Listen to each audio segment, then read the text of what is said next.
আসসালামু আলাইকুম।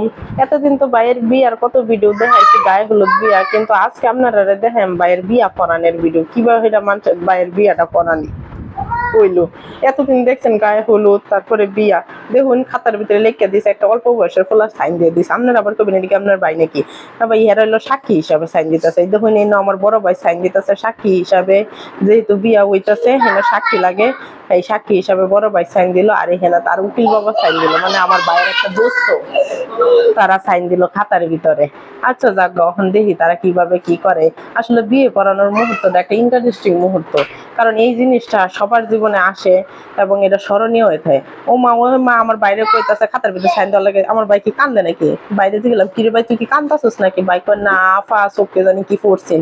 আচ্ছা যাক ভাই কি সুন্দর করে ডগডগাইয়া খাতার ভিতরে সাইন দিতেছে। আমি বাইরে ভাই একটু চিন্তা ভাবনা করে সাইন দে। ভাই কয় আর চিন্তা ভাবনা করে কি করতাম আফা, সাইন তো দেওয়াই লাগবে, আগে হইলেও দেওয়ান লাগবো পিছু হইলেও দেওয়ান লাগবো। আচ্ছা ঠিক আছে, খুব সুন্দর করে সাইনটা দিছে। দেখুন আপনারা একটু স্পষ্ট করে দেখাই। এই দেখুন খাতার ভিতরে নাজমুল হাসান লেখা দিছে। আর দেখুন এই আমরা সবাই দাঁড়ায় রয়েছি, আমি আমার ফুফাতো বোন এবং যারা আছে মেয়েরা, তারা আর এখন নিয়ে গেছে মেয়ের সাইন নেওয়ার জন্য। মেয়েটাও খুব সুন্দর এবং কি খুব ভদ্র, তার বলার সাথে সাথে সে খাতার ভিতরে সাইন দিয়ে দিছে। আমার মতো অভদ্র না ভাই। আমার যখন কইছিল বিয়া করানোর সময় খাতার ভিতরে সাইন দিবার লাগা, ভাই আমি আধা ঘন্টা কলম ধরমুনা ধরতাম না, এই চিন্তা করে করে আমার গেছে। দেখুন আমার ভাইয়ের বউ কি সুন্দর করে তার নামটা লিখে লাইতেছে। তার নামটা অনেক সুন্দর একটা নাম, আমার খুব পছন্দ হয়েছে। তার নামটা হইলো সানজিদা আক্তার সূচি। আচ্ছা যাক, আমার ভাইয়ের নাম আর বউর নাম আমাদের ভালোই লাগছে, নাজমুল হাসান এবং সানজিদা আক্তার সূচি। আর দেখুন আমি আর আমার একটা ভাইয়ের বউ রয়েছে, এই দুইটাই আমার ভাইয়ের বউ। কিন্তু সবচেয়ে বড় কথা কি জানেন, আমি যে শাড়িটা পরছি আমার আরেকটা ভাইয়ের বউ দেখি এই একই শাড়ি পরে লাইছে। কিরে ভাই হঠাৎ করে এরকম কেমনে মিসিং হয়ে গেল? আর দেখুন এখন মেয়ের কাছে আইসা বসে কবুল খাওয়ানোর লেগে কাজী সাহেব। তো সবাই অধীর আগ্রহ দাঁড়িয়েছি। ভাই আমি এই জিনিসটা জীবনও দেখছি না, এইবার যায় এটা প্রথম দেখলাম। কবুল করানোর সময় যে সামনে চাদর দিয়া রাখে, আর এবং কি মেয়েরা কবুল বলার জন্য তা বারবার বলে। তো আমি বলতেছি আচ্ছা এই চাদর দাম লাগে কে লিগা? কয় সারা দেশে নাকি এটা নিয়ম। আমাকে এই চাদর দিলে কি কবুল করতে তাড়াতাড়ি কয়?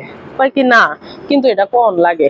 আমাকে আচ্ছা ঠিক আছে, হেরা যেহেতু কইছে এরকম করে কোন লাগে এরকম করে দেখি। ভাই গরমের ভিতরে দাঁড়ায় থাকতে থাকতে জীবন সে সেরি দি কবুল কয় না, সেরির লগে সেরির চাস্তো বোন বয়ে রয়েছে, হ্যাঁ খালি কইতেছে বলো কবুল বলো কবুল। পরে আমি কইতেছি তাড়াতাড়ি কবুল, আর কত সময় দাঁড়ায় থাকতাম? আমরা কি ঠ্যাং বিষ করে না? তোমরা খাওয়াইছো একবেলা, এখন যে খাটনি কাটাইতেছো আমরা কি আরেক বেলা খাওয়াই দিবা নাকি? এই আধা ঘন্টা ধরে দাঁড়ায় রয়েছি গরমের ভিতরে, তাও কবুল কয় না। পরে কতক্ষণ পরে কইতাছে আলহামদুলিল্লাহ কবুল। আচ্ছা যাক, তাও আবার বেটারা কইতাছে আমরা তো শুনি না, আমরা তো শুনি না। আমি কাল্লাই নাকি সব বয়রা করছে নাকি, একটাও বলে কানে শুনে না। আচ্ছা যাক, তারপর আবার মাইয়া 3বারের জায়গায় 6বার কবুল কইছে। কইছে তো বিয়া 1বারের জায়গায় 2বার হইছে, জামাই তো একটাই, সেটা তো আর সমস্যা না। দেখুন সবাই কত খুশি কবুল করার পরে। ওখানে আয়া পড়ছে কাজী সাহেব আমার হুয়াতো ভাইয়ের কাছে, বলতেছে বাবা তুমি বলো আলহামদুলিল্লাহ কবুল। তবে কবুল করার আগে তারা যা যা পড়ানোর তা পড়ায় নেই। তারপরে বলতেছে কবুল।